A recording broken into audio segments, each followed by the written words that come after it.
Welcome back, Trash Pack. I was told that if you choose the Anatoly I'm Here For You option, we get a big lore dump. So we're just going to start this episode off by choosing that option and seeing what happens. Alright, let's jump into it. Anatoly, I'm here for you. Thank you. Staying in this cabin is messing with my head. I feel so lost some days.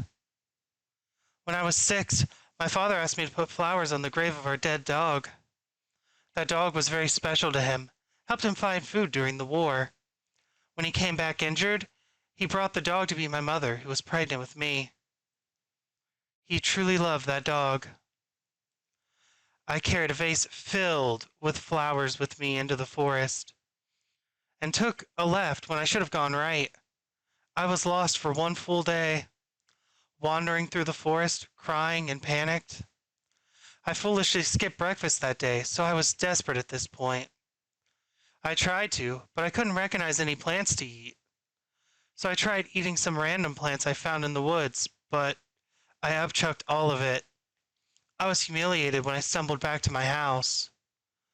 I'll never forget my father running up, worried, and I was still holding the vase with flowers in it. My entire shirt stained with puke. After that experience, I studied obsessively my mother's collection of foraging books, so I would never starve in the wilderness again. Thank you for absolutely everything. Well, you didn't study them good enough, clearly, because you are currently starving in the wilderness. You did a terrible job, Anatoly, my boy. A terrible, terrible, terrible job. Welcome back, everyone. We're going to go ahead and talk with Gregor now. We're going to try to max out his friendship, and then ultimately Karen's. And if there's any additional things to check out, we'll check those out. But I think this is pretty well going to be it.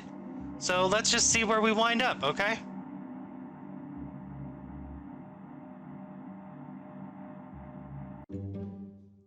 Oh, it's Gregor. Hey! Thanks for cooking the meat earlier. I was nearly passing out from the hunger pangs. Even if I'm a meat and potatoes kind of guy, I appreciate the vegetarian dishes you made earlier. You really respected Mariah's boundaries. Thank you. Gregor is more dense than you gave him credit for. Heh. If there's extras, slip me some extra meat. Okay? Gregor will remember that. Alright, we got our first heart. 1 heart to go. Not sure how to get the next one just yet, but we'll see how to max out the friendship here in a minute. The relationship is stronger. Gonna see how Anatoly is doing. Later. You have the bedroom all to yourself. Where would you want to check first? Okay, if I remember correctly, inside the nightstand is where we found, the last one. So we're actually going to check everything besides the nightstand. And hopefully this time we'll get, something useful. You look under both of the beds. Just some dust and hair. Gross. You decide to inspect one of the hairs under the bed. It's long and red. Has to be Karen's. You inspect another piece of hair. It appears to be black. Anatoly? You find a small box in the corner! That must have been your imagination. There's nothing but hair and dust down here. Better look next time! Okay, so now it's looping the dialogue. Let's check under the floorboard. You notice a bone sticking out. Is that a human bone? Nope, chicken bone. Gross. Floorboard looks a little loose. You could probably pull... Too weak. Floorboard should really be repaired. I wonder if you can repair yourself. You definitely can't repair this yourself. Nobody's around for miles, either. You look a little closer at the hole. You found a small sock. Somebody's foot out there is probably cold. Small sock is worthless. Why did you even pick it up? Okay, so we got that. Let's look in the bird cage. There's nothing in the bird cage. It's completely empty. The bottom of the bird cage is completely spotless. Did a bird ever go in here? No bird droppings or anything. You can tell from the outside of the cage that it's completely empty, right? You observe that the cage is quite large. Maybe this isn't meant for birds. You look a little closer. You can make out an E, but the letter to the left of it is scratched out. This clue seems worthless. Look a little closer. Okay. We can make out a letter E. Neat. What's this? Oh, horrible note. We've already read that. Alright guys, we're back again. We're gonna go ahead and speak with Gregor, get the last heart. We're gonna see if anything in his dialogue changes. And then after that, we're pretty well just gonna kind of cut straight to whatever new thing happens. If anything new happens at all. Alright, let's do this then.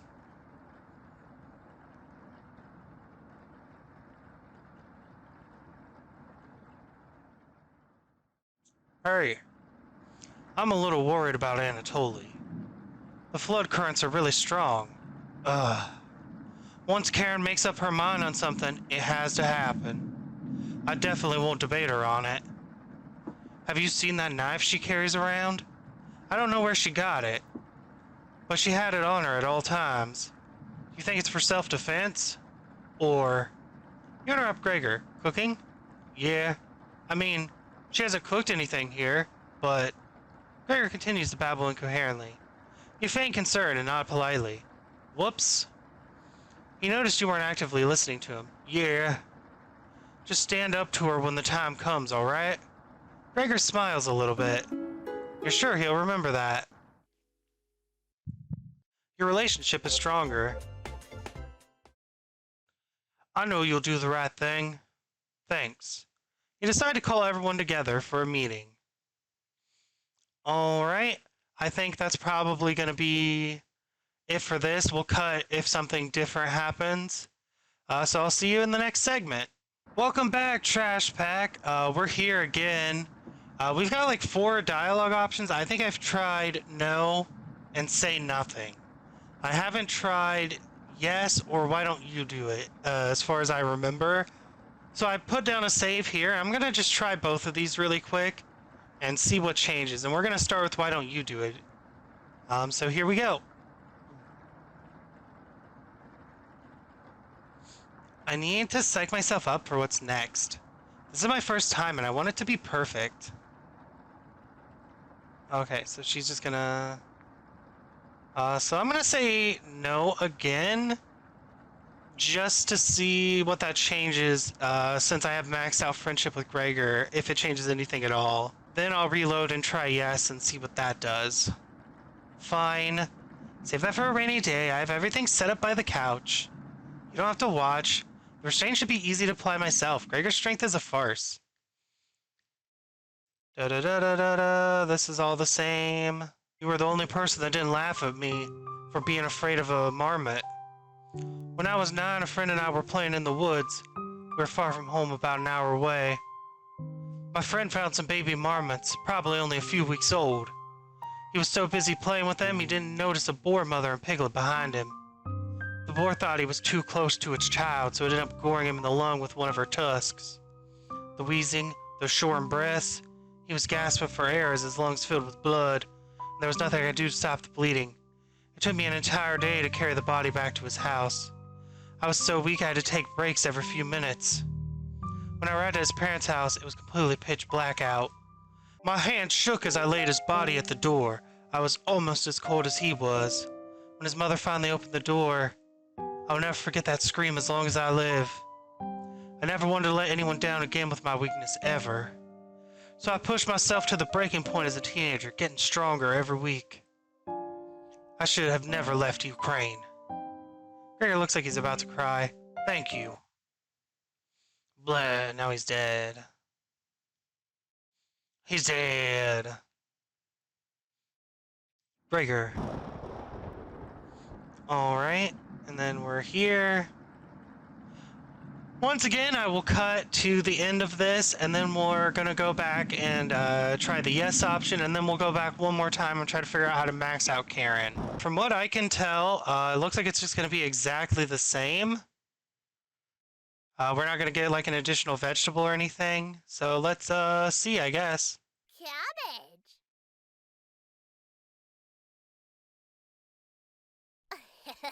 Cabbage. Okay, yeah, this is all the same.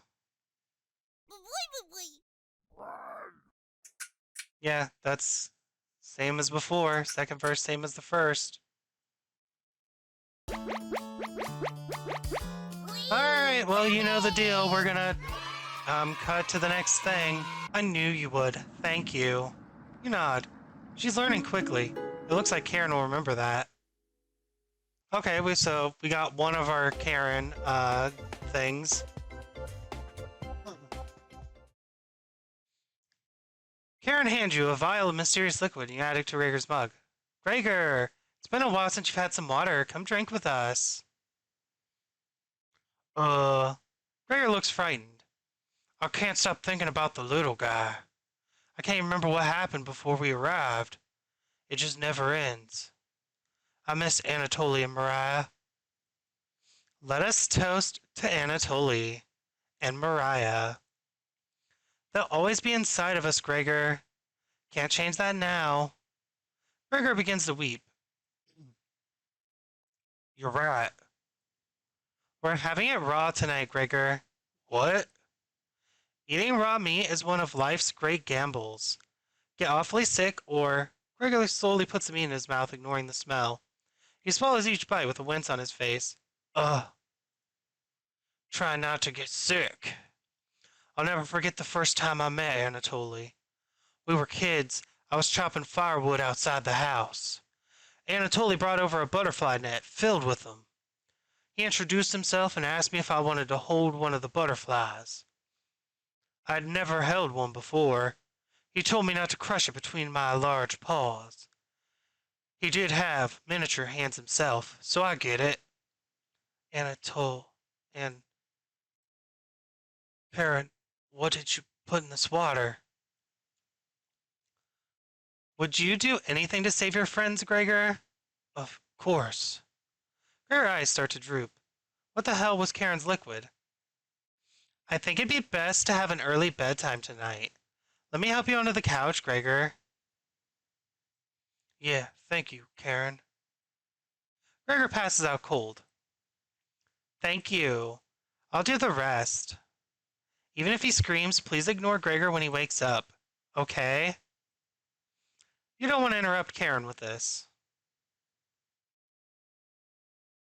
You leave her alone, going into the bedroom and crawling into bed Anatoly slept in. You fall asleep almost instantly. Okay, so from what I gathered, saying yes gets one of the hearts for Karen. I'm not entirely sure how to get the other heart yet. So we're just going to kind of jump around a little bit in this and try to get Karen fully unlocked. I will return whenever that happens. Welcome back, everyone. This seems to be the other place to get a heart for Karen. Now that I've found it, I can max out Karen's and we can see if there's any kind of changes to the story. So I'm going to go ahead and do that really quick. We'll just see what the dialogue plays out as, and then from there, I will cut to whatever new thing happens. And if nothing new happens, I'll probably just cut to the credits or something, and we'll have a small discussion about everything that's happened in the game. Hi. Keep this between us. I'm not giving Anatoly a choice today. He's going outside. Do I make myself clear? Good. Thank you for understanding. Karen cracked a smile. It looks like Karen will remember that.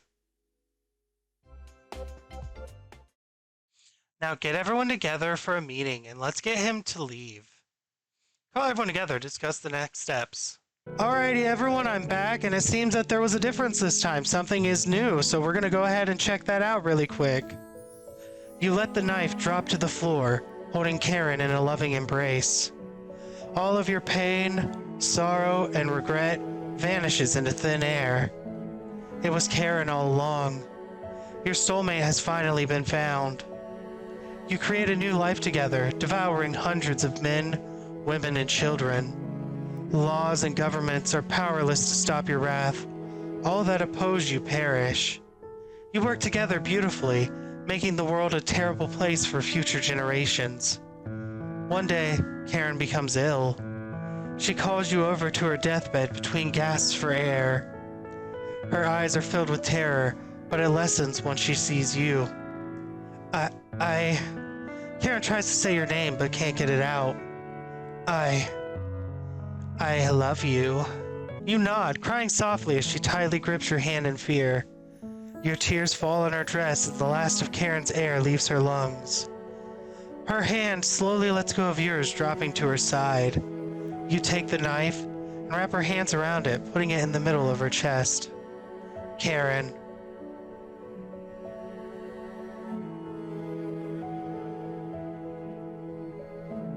Oh, beautiful. There she is, being so cute and anime girl, I guess. You were a true cooking companion. Roll credits, everyone!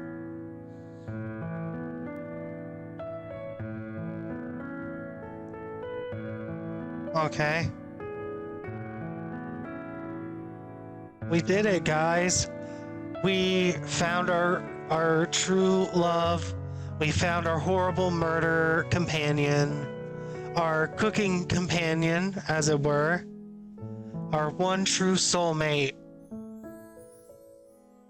We could never ever be happier than this. I'll tell you a story, but do you promise not to laugh? I almost died when I was 6. It was probably the coldest winter on record. My parents and I were snowed in. At first they had enough wood, but that ran out. My father, before their wedding day, he chopped down one of the biggest trees in the forest. He spent months whittling it down, cutting the pieces carefully, measuring the armrests so they fit perfectly, sanding it down so not even a splinter could come out. He named it Mother's Chair, and every Saturday he washed her feet while she sat in it, whistling a tune his grandmother taught him, looking deep into her eyes as he rubbed her ankles. Took him weeks of working on it in secret. He was hyperventilating while he dismantled it. Each heavy breath was a foggy cloud. His tears were freezing to his cheeks. The fire only lasted 2 days. And later the frostbite turned his fingertips completely black. He cried almost as hard over his fingers as he did the chair. After a while, when the food was running out, he began to search every inch of our cabin, but he finally found what he was looking for. A little mouse. Holding it wiggling in his hand must have been painful. Between wincing, he divided it in 2. One piece for me and one for my mother. How's that for a big breakfast? His corpse was the first I ever saw that was frozen solid. Thank you for listening. Cooking companions. Alright, guys. I believe that is everything. We maxed out everyone's relationships. We found a beautiful, beautiful soulmate in Karen, I guess. And we lived out our horrible, monstrous lives together as you do whenever you're a horrible, monstrous cannibal. I don't really know what else to say beyond that, you know what I mean? I was talking to a friend of mine, actually, and they said they were reading the TV tropes page about this. And I guess the common theory is that the main character is a ghoul, which I don't know much about the history or lore or mythos to the actual ghoul monster. I've seen him in a few video games. I've seen him referenced in like Scooby-Doo and shit.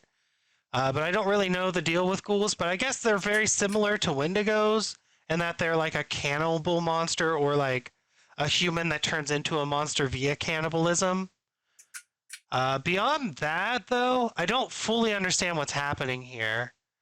Was the main character of the game like drawing a bunch of spirits into this cabin because he was like looking for his hot GF, you know?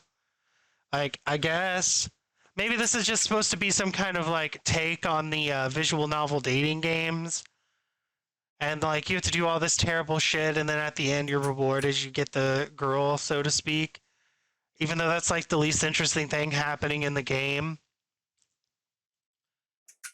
From what I know and what I've gathered personally, it seems like at some point in the past, I can't remember the exact date, you murdered a bunch of children and like ate them. at which point you became some kind of a monster. I'm assuming ghoul because that is apparently the leading consensus, but whatever the case, you became some kind of monster, and at that point, you became some kind of force that draws people to you. And you draw Anatoly, Gregor, Mariah, and Karen into your cabin. You proceed to systematically murder them. But at the end, whenever you kill Karen, you actually date her, I guess, because, you know, that's what you do. You find yourself a hot murder GF, and you live a happy life together, that sort of deal. Yeah, I think that pretty well covers it. There's a lot of the specific nitty-gritty details I don't fully understand. I know MapHat played this game, so maybe I'll watch his playthrough and see if he came to any more interesting ideas. This seems like a game theory sort of game, so maybe he's planning on releasing a full game theory that'll wrap everything up. I don't really know. I think that is going to wrap this video up. This is going to wrap this series up. I think we're done here. I literally cannot do anything else as far as I know. So thank you guys for sticking through to the end. I will see you guys in the next video. Don't forget to subscribe and all that good stuff. You know how it is. All right, bye-bye.